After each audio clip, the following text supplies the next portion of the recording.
केलं व त्यांनी आपल्या पाटोळीसाठी किमान 3 ते 4 कोटी रुपये निधी दिला व पाटोळीचा विकास केला, रोडचा केला, रस्त्याचा केला.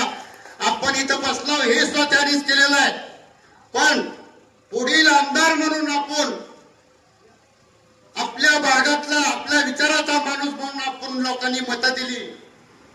त्या उमेदवाराच्या जर परंपरा पाहिली तर 35 वर्ष त्या उमेदवाराच्या परंपरेनुसार त्यांनी आपल्या पाटोळीसाठी 1 पैसा सुद्धा निधी दिलेला नव्हता व दिला नाही आणि शेतकऱ्याची धूळदाण केली.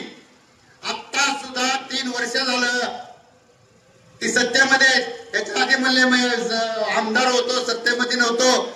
आपल्या पाटोळी गटाला म्हणजे आपलं एक सर्कल आहे, पाटोळी सर्कलला विमा नाही, अनुदान नाही. ही अन्याय कशासाठी? अशा माणसाला आपण मतं द्यायची का याचा विचार आपण केला पाहिजे. तरी माझी अशी सर्वांना विनंती आहे की ज्या माणसांनी आपल्या गावचीच नवा जिल्ह्याची धुळदाण केलेली आहे आणि तीच मग घुस असती, घुस लागलेली घुस एक पिळत कधी बसत नाही, अनेक वेळ हुडकी किंवा कुठे करती, तसा हा उमेदवार आहे. अशा उमेदवारांना देता